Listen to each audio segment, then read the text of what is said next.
એટલે હું લાઈવ જ જોતી બધા લેક્ચર, અને પછી રોજની રોજ ડીપીપી આવતી, ડીપીપી સોલ્વ કરવાની, પછી એનું સોલ્યુશન જોવાનું, અને એ બધું થઈ જાય પછી છેલ્લે જો આગલા દિવસનું જે ભણાયું હોય એનું રિવિઝન કરવાનું. કે ભણતા હોય ને તો ચોપડી ખુલ્લી રાખવાની, હાથમાં પેન્સિલ રાખવાની, અને આપણા શિક્ષકો જેમ કહે ને એમ ટીક કરતું જવાનું. અને મારે 100 માર્ક્સનું લખવાનું છે, વધારાનું લખીશ તો પેપર બાકી રહી જશે. આખું ઓપ્શન સાથે લખ્યું તો બી અડધો કલાક બેઠી હતી. મહેનત કરવાની ધગશ હોય પણ ડિસિપ્લિન ન હોય, એટલે કે એક ચોક્કસ ટાઈમ ટેબલ ન હોય તોય રિઝલ્ટ શક્ય બનતું નથી.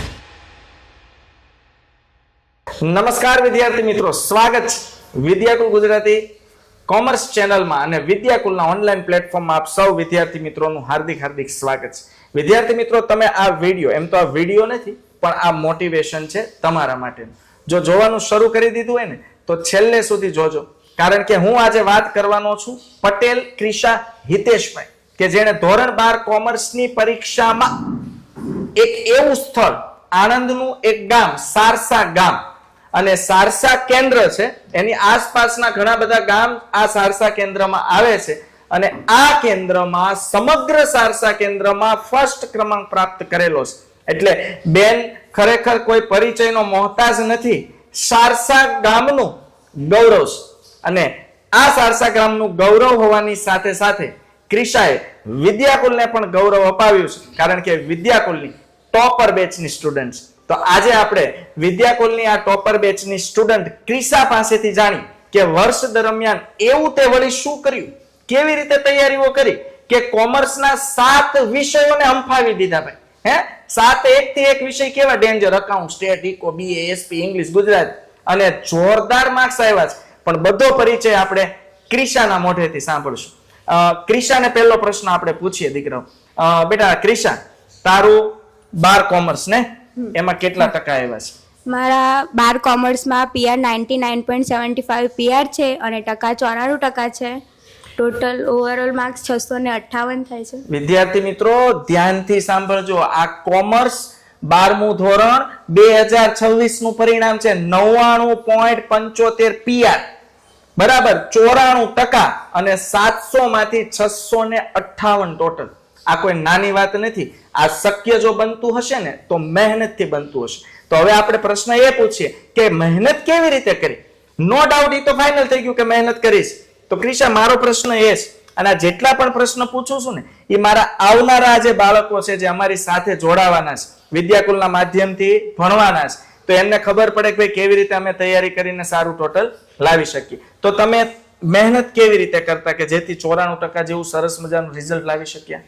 એટલે હું ડે 1 થી ટોપર બેચ સાથે જોડાયેલી હતી, અને ટોપર બેચના બધા જ લેક્ચર શક્ય હોય તો હું લાઈવ જ જોવાનો કોશિશ કરતી, કારણ કે રેકોર્ડેડમાં પછી કેવું થાય આપણું ધ્યાન ભટકાઈ જાય. એટલે હું લાઈવ જ જોતી બધા લેક્ચર, અને પછી રોજની રોજ ડીપીપી આવતી, ડીપીપી સોલ્વ કરવાની, પછી એનું સોલ્યુશન જોવાનું, અને એ બધું થઈ જાય પછી છેલ્લે જો આગલા દિવસનું જે ભણાયું હોય એનું રિવિઝન કરવાનું. ઓકે, આ જવાબમાં છે ને બેને 2 શબ્દો બહુ જોરદાર વાપર્યા છે, આપણે નોટિસ કરવા જેવા છે. રોજનું રોજ ડીપીપી સોલ્વ કરતા, એનો કહેવાનો મતલબ એ છે કે રોજનું કામ રોજ કરતા. અને બીજો એક સરસ શબ્દ યુઝ કર્યો છે, રિવિઝન. બરાબર. તો હવે આપણે એ પ્રશ્ન તરફ પણ જઈએ કે રિવિઝન કેવી રીતે કરતા? ક્રિશા, મને આ અમારા દર્શકોને બતાવો કે રિવિઝન કેવી રીતે કરતા તમે? એટલે બીએમાં જે બીએનું વાત કરું, બીએમાં જે રીતે ટોપિક ચાલતું એવી રીતે હું નોટ્સ બનાવતી, અને જે સરે ક્વેશ્ચન મૂક્યા હોય, એમસીક્યુ હોય કે શોર્ટ ક્વેશ્ચન હોય, એ આપણે ટીક કરી દેવાના કે આ શોર્ટ ક્વેશ્ચનમાં પૂછાશે, આમાં પૂછાશે. પછી જ્યારે આપણે રિવિઝન બીજા આપણે જ્યારે વાંચવા બેસીએ એટલે એને જ કહેવાય રિવિઝન. અને પછી ત્યારે એ જોવાનું કે આ પ્રશ્ન આવી રીતે પૂછાશે, પછી અમુક પ્રશ્ન આપણે જાતે બનાવવાના કે કેવી રીતે પૂછાય છે એમ. બરાબર છે. એટલે એનું કેવું એમ છે કે ભણતા હોય ને તો ચોપડી ખુલ્લી રાખવાની, હાથમાં પેન્સિલ રાખવાની, અને આપણા શિક્ષકો જેમ કહે ને એમ ટીક કરતું જવાનું. બરાબર ને? એટલે આપણને ખબર પડે કયા કી પોઈન્ટ્સ એમાં આપણે આવરી લેવાના છે અને એને યાદ રાખવાના છે. બરાબર ને? ઓકે, હવે આપણે એ પૂછીએ કે એને 100 માંથી 100 માર્ક્સ છે ને, 100 માંથી 100 માર્ક્સ એટલે એને એ વિષયને હંફાવી દીધો હોય, પેપર ચેકરને હંફાવી દીધા હોય, કારણ કે ટ્રાય કરતા માર્ક્સ કાપવું ક્યાં, 3 વખત ચેક થાય પેપર. બરાબર ને?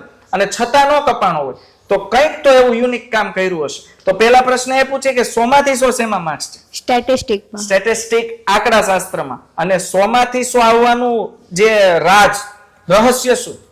એટલે સ્ટેટમાં તો આપણે અડધી થિયરી ને અડધા દાખલા હોય છે, તો દાખલાને આપણે ટાઈમિંગ રાખીને સોલ્વ કરવાના કે આ દાખલો આ 5 માર્ક્સમાં પૂછાય છે તો આપણે 7 મિનિટની અંદર થઈ જવું જોઈએ. પહેલેથી જ આપણે પ્રેક્ટિસ એવી કરવાની કે એટલા ટાઈમમાં પૂરું થઈ જવું છે. અને મેં સ્ટેટનું પેપર આખું ઓપ્શન સાથે લખ્યું હતું કે બધું જ સોલ્વ કરી નાખ્યું. ઓકે, ઓપ્શન સાથે એટલે આંતરિક વિકલ્પો સહિત લખ્યું. અડધો તો કલાક તમને પહેલા. ડર નો લાગ્યો કે 3 કલાક છે અને મારે 100 માર્ક્સ નું લખવાનું છે, વધારાનું લખીશ તો પેપર બાકી રહી જશે? આખું ઓપ્શન સાથે લખ્યું તો બી અડધો કલાક બેઠી હતી. કારણ શું ભાઈ એવું ઈ સમજાવો. અમારે ઘણા છે ને માર્ક્સ ઓછા આવે ને એટલે કારણ ઈ આપે પેપર બાકી રહી ગયું.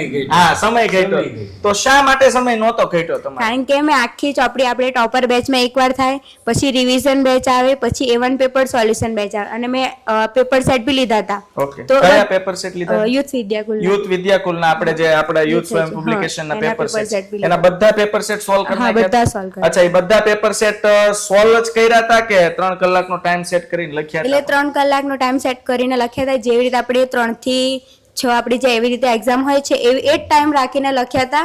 અને પાછું દાખલાઓ જો આપણો ખોટો પડે તો એ દાખલો આપણે બીજી વાર જ્યારે કરવા બેસીએ તો એનાથી ઓછા ટાઈમમાં અને સાચો ગણાય એ રીતે કરવાનું. બરાબર.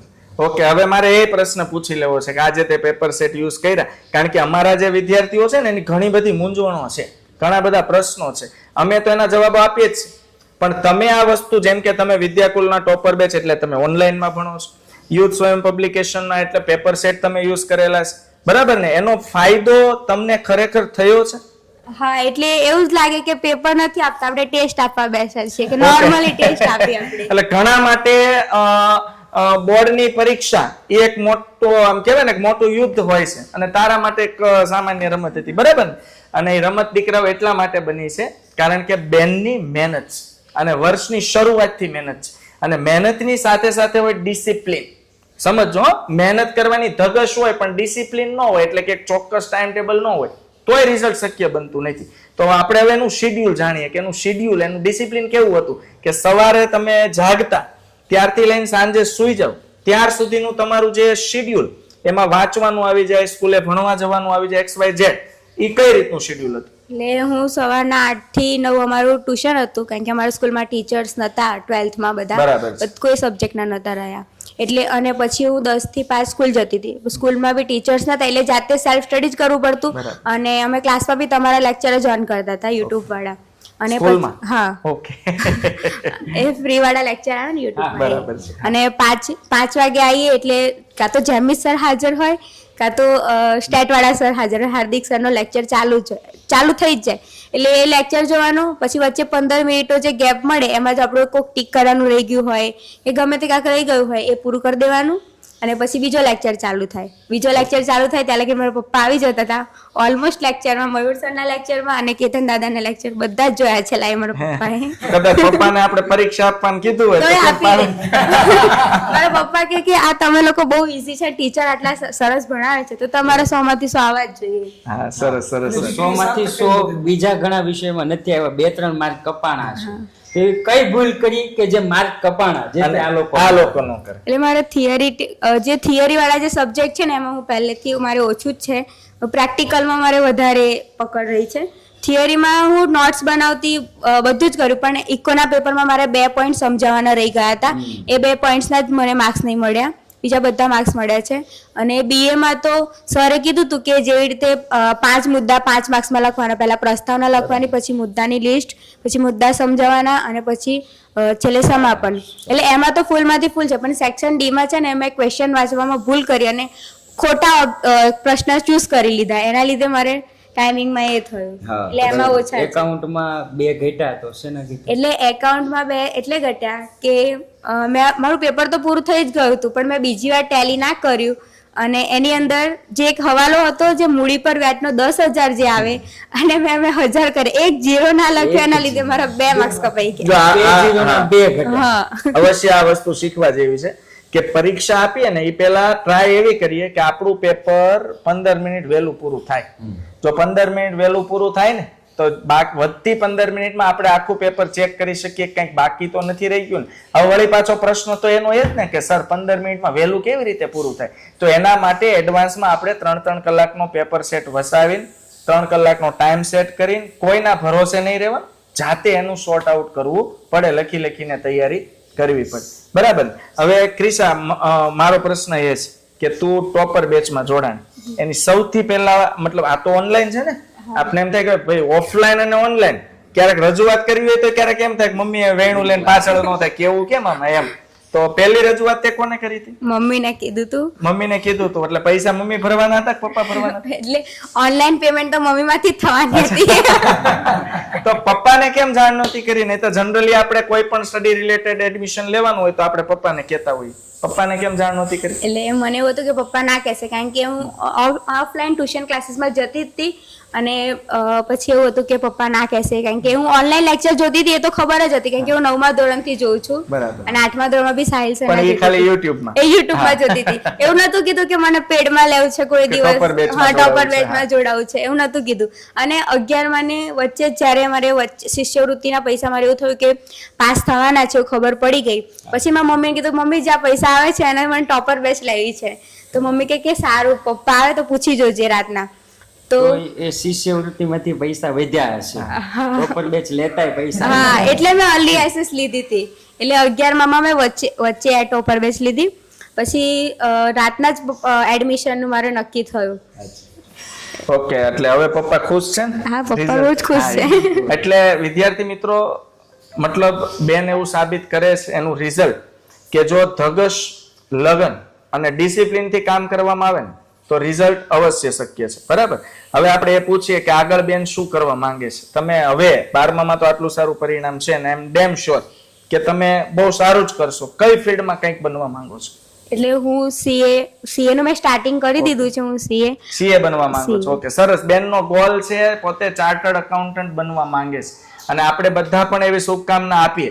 કમેન્ટ બોક્સમાં ખાસ લખજો, બરાબર, ના વિડીયો જ્યારે રિલીઝ થાય, કે જેથી કરીને ક્રિશાને મોટિવેશન મળે. પોતે સીએ બનવા માંગે છે અને મહેનતુ તો છે જ, બરાબર. અને તમે આજે 94% લાવ્યા, એમ હતું ને કે ભાઈ મહેનત કર્યા કરશું ટકા આવી જશે, કે અગાઉથી નક્કી હતું? ના, નીલકંઠ સરે લેક્ચરમાં પહેલેથી જ કીધું હતું કે તમે તમારો ગોલ નક્કી કરી રાખો અને પહેલા 1 મિનિટ આંખો બંધ કરીને એવું કહેતા કે તમે તમારો ગોલ નક્કી કરો અને તમે વિચારો કે તમને શા માટે આ ટકા લાવવા છે. એટલે વિઝ્યુઅલાઇઝ કરો એમ. પહેલા તમે મેનિફેસ્ટેશન, પહેલા તમે ગોલ નક્કી કરો ને સતત એ ગોલને મગજમાં વિઝ્યુઅલાઇઝ કરતા રહ્યો, મેનિફેસ્ટેશન કરતા રહ્યો, તો તમે ગોલને અચીવ અવશ્ય કરી શકો, જેવી રીતે ક્રિશાએ અચીવ કર્યો છે. અને મને તો હમણાં જાણવા, ક્રિશા આપણે મને વાતચીત થઈ આની પહેલા, ત્યારે એવું કીધું કે ક્રિશાના જે બા છે, બરાબર, અહીંયા એમના બા પણ બેઠા છે, બરાબર, એ લેક્ચર જોતા હતા, બરાબર. પણ એ તો બરાબર છે. હાલો, બાને મારે એક પ્રશ્ન પૂછવો છે. તમે કેટલા ખુશ છો આ ક્રિશાનું આટલું સરસ રિઝલ્ટ આવ્યું છે? સારું આવ્યું છે બહુ. એનું કારણ શું આ રિઝલ્ટ આવવાનું? આ તમારું બધી સેવા બરોબર છે. અમે તો બેન કેવા, અમારું કામ શું છે? છોકરાઓને માર્ગદર્શન આપવાનું, બરાબર છે. અને અમારી પાસે એક પ્લેટફોર્મ છે જેના થકી અમે બાળકોને ગાઈડ કરીએ છીએ. તમે બહુ ભણાવવામાં, એના પપ્પાએ કહે કે આટલું બધું ભણાવે તો 100 માંથી 100 જ જુએ. કે આટલું બધું અમારે નથી ભણ્યા, અમે એટલું, અમે તો બેઠા બેઠા અમે પાસ થઈ જઈએ એવા. તમે લેક્ચર જોતા? હું લેક્ચર બધા અમે જોતા. કેવા મજા આવે લેક્ચર? બહુ મજા આવતી જોવાની. બરાબર છે. અમે બધા ગોઠવાઈ જાય, મજા જ આવતી. તમે કયો ક્રિશા મહેનત કેવી કરતી?